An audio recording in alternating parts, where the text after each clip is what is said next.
네, 이어서 어디로 가면 될까요? 네, 이번에 갈 곳은 바로 5월 광장, 그 플라사 데 마요라고 하는 그 5월 광장입니다. 광장 말씀하시는 거 보니까 되게 큰 데인가 보네요. 네, 그렇게 마켓 같은 게 열리고 막. 예, 그렇게 크지도 않고 작지도 않은데 네. 그 굉장히 의미가 있는 그런 광장인데 1536년에 그 페드로 데 멘도사라고 하는 사람이 사실은 그 부에노스아이레스를 건설하기 시작을 했습니다. 어떤 도시를 만들기 시작을 했는데 1541년에 그 과라니족이라고 있어요. 굉장히 호전적인 인디오들 과라니족이라는 그런 부족이 있는데 이 부족이 습격을 한 겁니다. 갑자기 습격을 해서 이 도시가 폐허가 돼요. 네. 폐허가 됐는데 그 이후에 그 후안데 가라이라는 사람이 있어요. 후안데 가라이라는 사람이 와서 재건을 했는데 그때 이제 재건을 하면서 조성된 바로 광장이 바로 이 5월 광장입니다. 되게 중요한 데인가 봐요, 여기가. 네, 그렇습니다. 그래서 요 그 광장, 요 대통령궁 앞에 있는 광장인데 요 광장 앞에서 이제 그 대통령 취임식도 열리고 월드컵 축구 우승 기념식도 여기서 열리고 그리고 뭐 수많은 뭐 디몬스트레이션, 뭐 집회, 시위들이 다 여기서 열립니다. 어떻게 보면은 부에노스아이레스 시민들의 희로애락이 서려 있는 그런 곳이죠. 아, 우리의 그 광화문 광장하고 비슷한 느낌인가 보네요. 그렇습니다. 광화문 광장인데 뭐 청와대는 광화문 광장에서 좀 떨어져 있는데 어쨌든 그렇죠. 여기는 대통령궁 바로 앞에 있는 그런 광장입니다. 그런데 왜 이름이 5월 광장이에요? 네, 그게 중요한데요. 그게 중요한데 좋은 질문인데 1810년 5월 25일에 그 스페인으로부터 독립을 선언을 했습니다. 그 독립을 선언을 한 그것이 이제 5월 혁명인데 5월 혁명 이후부터 지금까지 5월에 혁명이 이루어졌기 때문에 그 5월 혁명 이후부터 지금까지 이렇게 요 이름으로 불린 것이죠. 그게 바로 1810년 5월이었기 때문에 그렇고요. 그래서 그 광장의 중심에 그 피라미세 데 마요 5월의 탑이라고도 탑도 있어요. 그것도 5월입니다. 5월에 네. 탑이 있는데 이 탑도 굉장히 의미가 있습니다. 1811년에 세워졌는데 그 부에노스아이레스에서 가장 오래된 기념물이에요.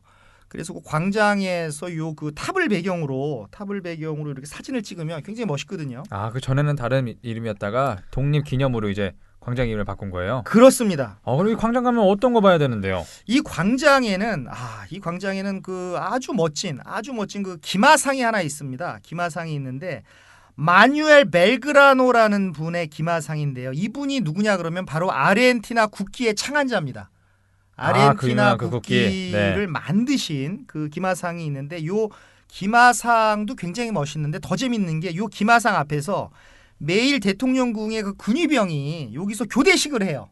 대통령궁이 있는 게 희한하네. 그렇습니다. 요 궁 앞에서 요 대통령궁 앞에서 요 저기 기마상 앞에서 이 근위병 교대식을 하는데 이 교대식 할 때 사람들이 이제 엄청 몰려들어서 사진 찍고 이제 그거 교대식을 보는데 저도 봤는데 굉장히 뭐 아주 멋있어요. 교대식을 하고요. 그 대통령궁 앞에 이렇게 거기에 있는 것이죠. 대통령궁은 어떻게 생겼습니까? 대통령궁이 그 5월의 탑 바로 앞에 이제 그 대통령궁이 있는데요. 색깔이 그 핑크색입니다. 저는 핑크색인 그 대통령궁은 참 이렇게 대통령궁이 원래 너무 예쁜 거 아니에요? 예, 그렇습니다. 핑크색이죠. 왜 핑크색이지? 예. 근데 원래는 그 대통령궁은 아니었고 이 침략군으로부터 영토를 지키기 위해서 요새로 이제 그 건설이 됐거든요. 요새로 건설이 됐는데 요새가 근데 핑크색인 것도 그것도 희한하네요. 예, 그것도 참 재밌죠. 그래서 1873년부터 1894년까지 거의 뭐 20년이 넘네요. 20년 동안 이렇게 건설이 됐는데 여기 이제 그 우리가 흔히 말하는 그 로코코 양식입니다. 로코코 양식이 아주 아름다운 분홍색 그 건축물인 것이죠. 흔히 말하는이라고 하셨지만 저는 잘 모르겠네요. 처음 그렇습니까? 들었습니다. 우리가 여기서 다시 좀 건축물의 양식에 대해서 좀 짚고 넘어갈까요? 알려주시죠. 예, 지금까지 뭐 고딕 양식도 나오고 뭐 이제 바로크 양식도 나오고 이제 여러 가지 양식이 나왔어요. 르네상스 양식도 나왔는데 그런 것들을 우리가 설명하면서 나가는데 이렇게 설명하면서 나가는 이런 인문학적인 요소가 우리 또 그 이도저도의 하나의 특징이라고 저는 생각을 합니다. 로코코 양식이라는 게 분홍색하고 관련이 있는 건가요? 분홍색하고는 전혀 관련이 없고요. 그게 왜 분홍색인지는 제가 잠시 후에 설명을 드리기로 하고 요 로코코 양식이라고 하는 것은 어떤 18세기의 양식입니다. 그래서 흔히들 루이 15세 양식이라고도 합니다. 18세기에 집권 프랑스를 다스렸던 루이 15세가 이렇게 집권을 했던 그 당시에 인기가 있었던 양식이라서 루이 15세 양식이라고 합니다. 그런데 이 로코코 양식의 특징은 뭐냐 그러면 여성적인 아름다움입니다. 부드러운 선이에요. 남성의 선과 여성의 선은 다르죠. 여성의 부드러운 선을 말합니다. 그래서 로코코라고 하는 뜻이 뭐냐 그러면 조개 껍질 모양의 곡선을 로코코라고 합니다. 예. 우리가 지난 시간에 얘기했던 바로크 양식은 르네상스 양식의 다음에 나와서 그 작가의 개성을 굉장히 중요시하는 양식이라고 제가 말씀을 드렸죠. 네. 그래서 바로크라고 하는 것은 균일하지 않은 동그라미, 균일하지 않은 진주라고 제가 말씀을 드렸습니다. 그죠? 그래서 바로크 양식은 개성을 존중하지만 굉장히 장엄합니다. 크고 장엄해요. 그러나 로코코 양식은 여성의 선이기 때문에 되게 오밀조밀합니다. 오밀조밀한 선이 곳곳에 들어있어요. 그래서 굉장히 이렇게 보면은 굉장히 이렇게 예쁩니다. 예뻐요. 그래서 바로크 양식은 이렇게 웅장하고 크고 그럼에도 불구하고 작가의 개성이 들어가 있고 로코코 양식은 좀 작고 그리고 선이 많고 곡선이 많다. 그죠? 그 조개 껍질 모양의 곡선이라는 뜻이 로코코이기 때문에 그 조개 껍질이 이렇게 곡선이 있지 않습니까? 네. 그래서 그런 곡선이 많이 보이는 그런 그 18세기의 양식이라고 그 보시면은 됩니다. 이야기 들어보다 보니까 로코코라는 게 여성 이름 같아요. 예. 일본 여성 이름 같은 느낌도 있고. 왠지 그런 맛이 좀 나죠. 바로크보다는. 그래서 뭔가 예쁜 여성의 선 이래서 그래서 핑크색입니까? 아름답게?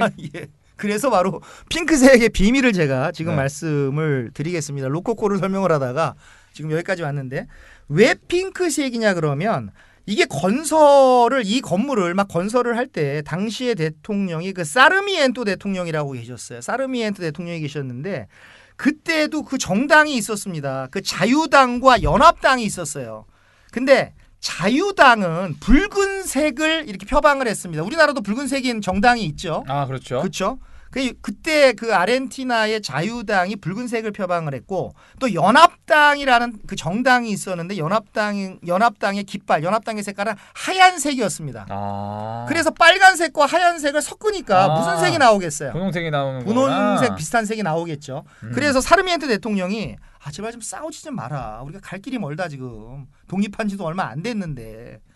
그래서 이걸 단합한다라는 그런 의미로 빨간색과 하얀색을 섞었더니 분홍색이 나왔다. 그래서 화합의 의미로 분홍색으로 그걸 이렇게 색을 섞어서 바른 겁니다. 그래서 그것을 분홍색의 집, 까사 로사다. 네. 까사 로사다. 이것을 그 분홍색의 집이라고 이렇게 부르는 것이죠. 야, 그래서 분홍색이 된 거예요. 정당끼리 싸워서 예쁜 색이 또 탄생을 했네요. 그렇습니다. 근데 이런 거를 어떻게 아시는 거예요?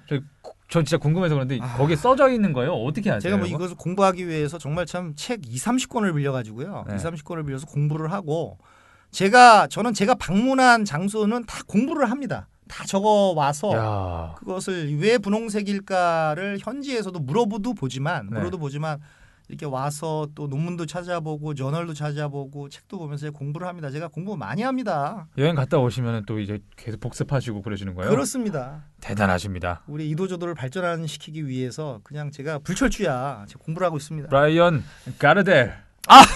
네, 가르델. 네. 네. 좋습니다. 그럼 또 그 공부한 실력을 또 보여주시죠. 또. 네. 그래서 이 그 페론 대통령이 집권 당시에는 이제 에비타 부인 에비타와 나와서 이 왼쪽 2층에 그 발코니가 있습니다. 그 발코니에 나와서 에비타하고 페론 대령이 연설을 했다라는 것이죠. 그래서 그 당시에 5월 광장에 10만 명이 모였다라고 하는데 정말 그 발코니를 보면 아직도 그 국모로서 추앙받는 그 에비타의 숨결이 느껴지는데 우리가 그 영화 그 앨런 파커 감독인가요? 앨런 파커 감독의 그 에비타라고 하는 그런 그 영화가 있는데요. 그래서 1997년도에 그 앨런 파커 감독인가요? 앨런 파커 감독의 에비타라는 영화를 보셨는지 모르겠지만 거기 안토니오 발데라스가 나오고 예. 그다음 마다나가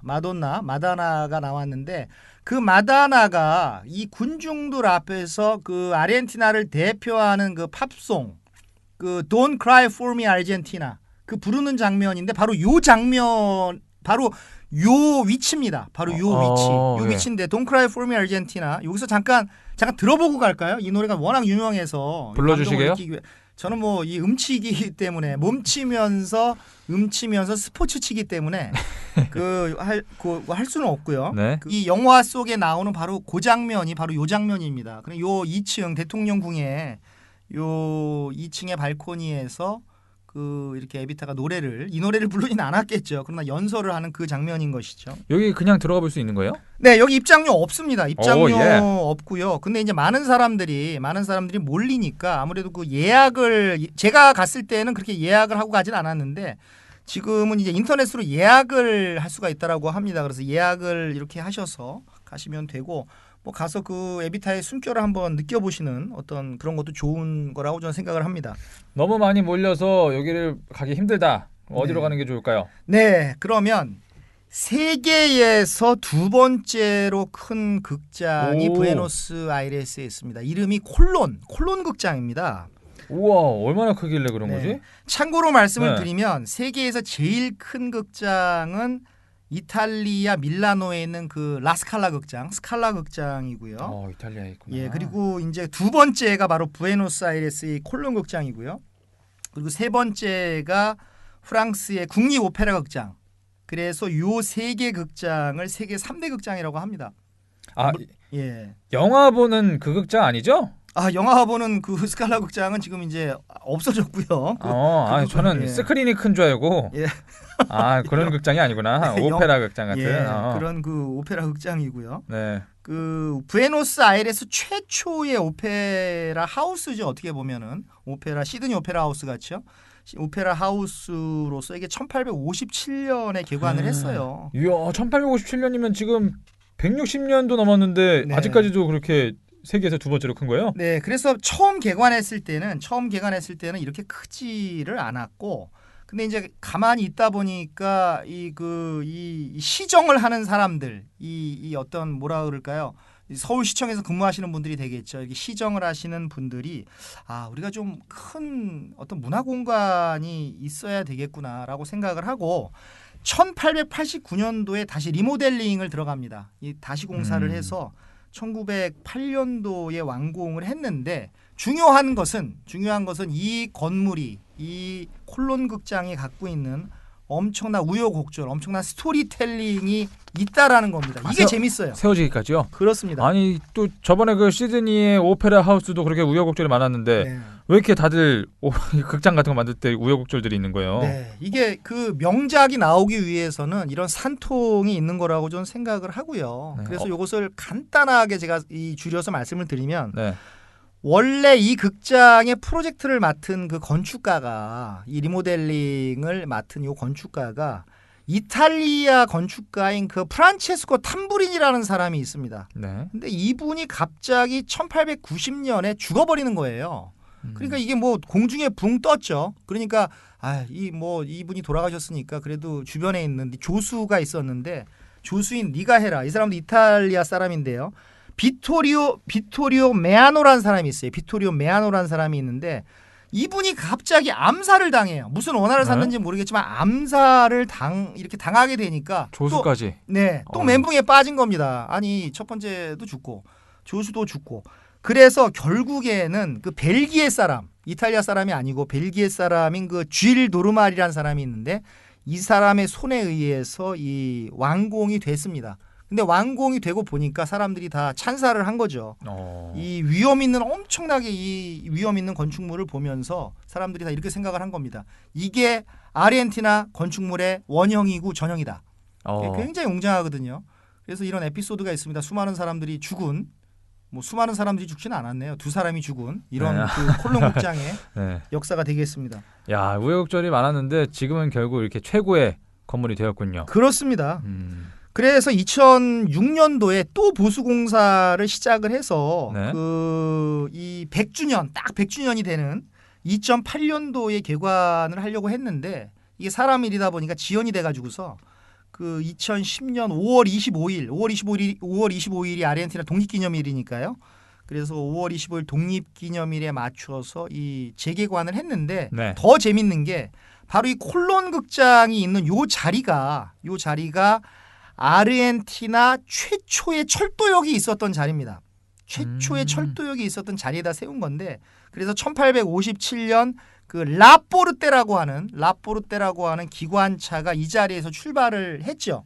근데 바로 그 역사적인 자리에다가 네. 이 콜론 극장을 세우고 또 리모델링을 해서 또 세우고 다시 보수를 해서 지금까지 보존을 한 것이죠. 그럼 여기도 그런 거 있겠네요. 투어 프로그램 같은 거. 그렇습니다. 여기 그 극장 안을 견학할 수 있는 투어 프로그램이 당연히 있고요. 입장료가 쌉니다. 18페소 내면 되고요. 엄청 저렴하네. 예, 엄청 저렴합니다. 그래서 한 번에 견학할 수 있는 인원이 있기 때문에 미리 이제 예약을 하셔야 됩니다. 그래서 들어가시면 그 2,478개의 객석이 쫙 펼쳐져 있고 더 이제 멋있는 게 뭐냐 그러면 그 돔 부분에 그 가운데 돔이 있거든요. 돔 부분에 그 700개의 전구가 이렇게 빛을 쫙 뿌리는 7m 크기의 거대한 그 청동 샹들리에가 있습니다. 샹들리에가 그게 매달려 있는데 굉장히 압권입니다. 이게 너무너무 멋있어요. 그래서 이 죽기 전에 꼭 봐야 할 세계 건축물 1001이라고 하는 이 책이 시리즈인데요. 이 책이 1001이라고 하는 이 책이 있는데 이 책에 그 위대한 건축물로 이렇게 올라가 있는 책입니다. 죽기 전에 꼭 봐야 되는 1001가지의 건축물 중에 하나라는 것이죠. 대단합니다. 우리나라 건축물도 있을라나 모르겠네.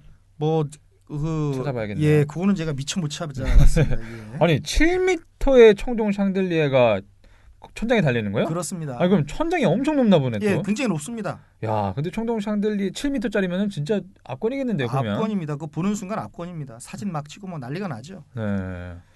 사진은 어떻게 얼마나 많이 찍어오셨습니까? 저는 그때 지금 후회하는 게 지금 블로그도 제가 하지 않았습니까? 이 블로그를 하고 있지 않습니까? 네. 근데 이제 그 사진 부족으로 블로그를 하다 보니까 사진이 많이 필요한데 그때 왜 눈으로 다 담아오셨구나. 예, 왜 눈에 찍어서 뇌에만 저장을 했던가. 네. 제가 지금 너무 후회를 하고 있습니다. 가기도 힘든 나라인데. 사실 저도 가서 사진만 찍는 것보다 눈으로 보는 게 더 좋다고 생각하긴 하는데 네. 블로그 할 땐 필요하군요. 그렇습니다. 또 사진 찍으러 갈 만한데 어디 있습니까? 네, 또 아르헨티나에서 또 대단한 게 있는데 아르헨티나에는 이 그 부에노스아이레스죠. 아르헨티나가 아니고 부에노스아이레스에는 그 700개의 서점이 있습니다. 700개의. 많네. 아르헨티나가 부에노스아이레스에. 네. 그래서 부에노스아이레스 주민당 인구 비례로 따지면 주민 10만 명당 25개의 서점이 있어서 이 부에노스아이레스가 전 세계에서 인구당 가장 많은 서점을 가진 도시로 선정이 됐어요. 야, 독서를 많이 하나? 그러면 10만 명당 25개면은 100만 명에 250개고 1000만 명에 2,500개가 있는 거네요. 그렇습니다. 서울이 1000만 명이지 않습니까? 서울이 1000만이라고 보면 되죠.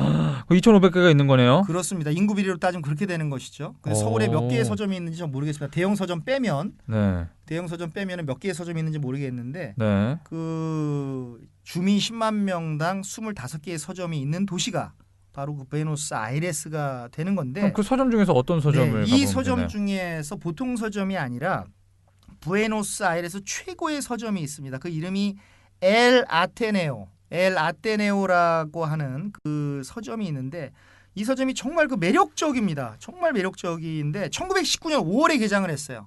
1919년 5월에 그럼 이제 100년 된 건가요?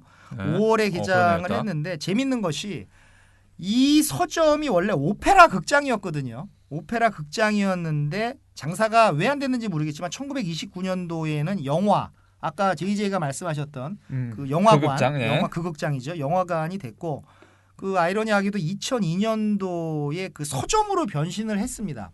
엄청 오래된 게 아니구나. 예, 서점으로 이렇게 이렇게 서점으로 이렇게 변신을 한 것이죠. 아니 그래서 그럼 오페라 했던 데면은 서점이 엄청 크겠는데요? 엄청 큽니다. 엄청 크고요. 엄청 크고 장관이고요. 그래서 2, 3층에 객석이 있었던 자리가 이제 책으로 채워져 있고 1층은 이제 카페로 운영이 됩니다. 카페로 운영이 되는데 그 이게 아무래도 극장이었다 보니까요. 이 그 저기 천장의 벽화가 이 너무 아름다워요. 이 너무 아름답고 하루에 방문객이 뭐 평균적으로 3,000명이 온다라고 합니다. 3,000명이 와서 보고 이 소장된 그 장서만 서점이니까 판매를 하겠죠. 12만 권 2, 3층을 다 2, 3층 객석을 다 채웠으니까요. 12만 권에 이르고 그래서 이 건축과 음악과 이 문학을 이렇게 한 곳에 모은 어떻게 보면은 그 부에노스아이레스 문화의 핵심이다라고 저는 그 생각을 하면 너무 멋있어요. 이 서점에 꼭 가보시기를 저는 이 엘 아테네오입니다. 엘 아테네오에 가보실 것을 저는 추천을 드려요. 그 큰 오페라 극장 전체가 책으로 가득 차 있으면 진짜 독서 많이 하시는 분들한테는 진짜 천국 같겠어요. 그렇습니다. 저한테는 아니지만 저한테는 그냥 뭐 1시간 정도 돌아다니고 네. 이 책 좋아하시는 분들은 뭐 완전히 너무 뭐 대단한 장소죠.